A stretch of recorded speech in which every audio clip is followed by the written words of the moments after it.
पता आप ही वो भाग्यशाली विजेता बन जाएं जिसे एक चमचमाता हुआ ब्रांड न्यू सैमसंग स्मार्टफोन मिल जाए। इसके अलावा और भी गिफ्ट हैम्पर्स आपका इंतजार कर रहे हैं, तो फिर देर किस बात की। अभी हमारी YouTube चैनल को सब्सक्राइब करें, कमेंट करें, शेयर करें, हमारी वेबसाइट को विजिट करें और अपनी किस्मत चमकाएं। धन्यवाद।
सभी का शुभ 24 में मैं हूं गरिमा रितेश और अब जानेंगे खबर उत्तर प्रदेश की। ए.के. शर्मा और जतिन प्रसाद को मिली बड़ी जिम्मेदारी। बीजेपी मिशन 2022 में संजय निषाद होंगे डिप्टी सीएम। धर्म परिवर्तन के पीछे आतंकी साजिश की तलाश। कानपुर में बवाल के बाद कलाकृति जेसीबी से ढहाई। कानपुर के गोल्डन बाबा ने पहना 101 ग्राम का स्वर्ण मास्क। अल्पसंख्यक समुदाय में वैक्सीन लगवाने से बढ़ा उत्साह। सहारनपुर से दिल्ली बॉर्डर को निकाली जाएगी ट्रैक्टर रैली। 30 जून तक करें राष्ट्रीय अध्यापक पुरस्कार के लिए आवेदन। अयोध्या की तर्ज पर होगा प्रयागराज का विकास। शांति सम्मानित जर्मन महिला को जान से मारने की धमकी। आइए अब जानते हैं खबरें विस्तार से। प्रदेश भाजपा मुख्यालय में भाजपा कोर टीम की बैठक में पूर्व नौकरशाह और भाजपा के प्रदेश उपाध्यक्ष एमएलसी अरविंद कुमार शर्मा और कांग्रेस छोड़ भाजपा में शामिल हुए जतिन प्रसाद को 2022 विधानसभा चुनाव के लिए बड़ी जिम्मेदारी दी गई। ए.के. शर्मा को माइक्रो लेवल तक संगठनात्मक कदमों को आगे बढ़ाने और जतिन प्रसाद के कंधों पर ब्राह्मण समाज को जोड़ने का भार डाला गया है। भाजपा के राष्ट्रीय महामंत्री बीएल संतोष की अध्यक्षता में यह बैठक हुई, जिसमें मुख्यमंत्री के साथ ही पार्टी के पूर्व प्रदेश अध्यक्ष, कैबिनेट मंत्री प्रमुख रूप से शामिल थे।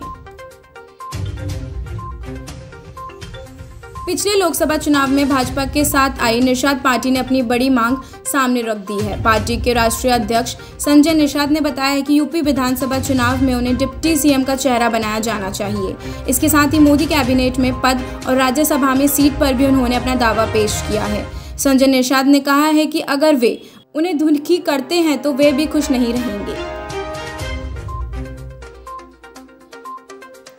मूक बधिर किशोरों और युवाओं का ब्रेन वॉश कर इस्लाम कबूल कराने के मामले में एटीएस की छानबीन तेज हो गई है। एटीएस पड़ताल कर रही है कि मामला केवल धर्मांतरण तक सीमित है या इसके पीछे आतंकी साजिश है। एटीएस की टीम ने आदित्य उर्फ अब्दुल से साइन लैंग्वेज एक्सपर्ट के जरिए पूछताछ की। सूत्रों के मुताबिक एटीएस को कोई महत्वपूर्ण सुराग मिले हैं। 5 साल से लोगों को शर्मसार करने वाली कथित कलाकृति जेसीबी से ढहा दी गई। इसके पहले एक पार्षद इस असहज रहने वाली कलाकृति का पोस्टर लेकर नगर निगम सदन में पहुंच गए। इस पर हंगामा हुआ और महापौर ने उनके सदन से निष्कासित कर दिया। कुछ देर बाद ही नगर निगम की टीम हसरत मोहिनी चौक पहुंच गई और विस्तृत आकार वाली विशाल कलाकृति गिराकर तोड़ दी गई।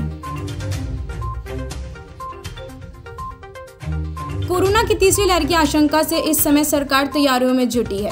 लोगों से लॉकडाउन खत्म होने के बाद भी मास्क पहनने और 2 गज की दूरी बनाए रखने जैसी अपील की जा रही है।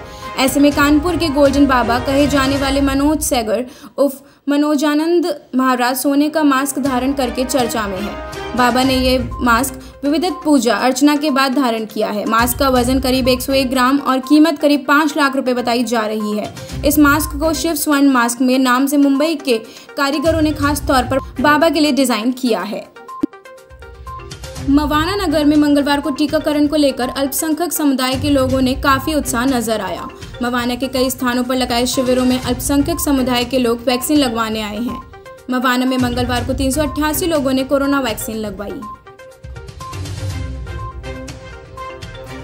गाजीपुर बॉर्डर पर चल रहे किसान आंदोलन को धार देने के लिए सहारनपुर के किसान आगे आ गए हैं। 24 जून गुरुवार को सहारनपुर मुजफ्फरनगर रोड स्थित नांगल से अपराह्न 3 बजे ट्रैक्टर रैली दिल्ली बॉर्डर के लिए रवाना होगी।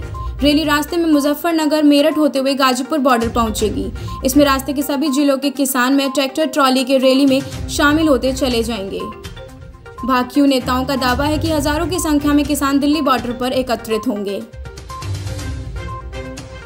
माध्यमिक विद्यालय के शिक्षक 30 जून तक राष्ट्रीय अध्यापक पुरस्कार के लिए आवेदन कर सकते हैं। DIOS डॉक्टर अरुण कुमार दुबे ने बताया है कि पहले आवेदन करने की तिथि 20 जून थी, लेकिन अब इसे बढ़ा दिया गया है। राष्ट्रीय अध्यापक पुरस्कार के लिए ऑनलाइन आवेदन पत्र भरने की अंतिम तिथि 30 जून है। ऐसे में अध्यापक आवेदन पत्र की डाउनलोड 3 प्रक्रिया 1 जुलाई एक अनिवार्य रूप से कार्यालय में उपलब्ध कराना सुनिश्चित करें। इसके बाद आवेदन स्वीकार नहीं होंगे। संगम नगरी के विकास का खाका अब रामनगरी अयोध्या की तर्ज पर तैयार होगा। मंडलायुक्त संजय गोयल ने अफसरों के साथ बैठक कर इसके निर्देश दिए हैं। अयोध्या विकास प्राधिकरण की तर्ज पर PDA को एक कंसल्टेंट नियुक्ति करने के निर्देश दिए हैं, जो सभी विभागों का एक समग्र विकास का प्लान तैयार करेगा। इस प्लान में पर्यटक, संस्कृति और विरासत को केंद्र में रखा जाएगा। इस समग्र कार्य योजना के बिंदुओं को मंडलायुक्त चयनित कर शासन को भेजेंगे। गौ सेवा के लिए प्रशांति से सम्मानित जर्मनी की फ्रेडरिक इरिना ब्रूनिक उर्फ सुदेवी दासी को मथुरा में अपनी गौशाला खाली करने के लिए धमकियां मिल रही हैं। इरिना ने यूपी पुलिस से सुरक्षा और न्याय की गुहार लगाई है। इरिना पिछले करीब 30 साल से निरक्षित गोवंश की सेवा के लिए गौशाला चला रही है। गोवर्धन थाना क्षेत्र के रानाकुंड कस्बे के पास स्थित उनकी सुरभि गौशाला में करीब 2500 गोवंश हैं।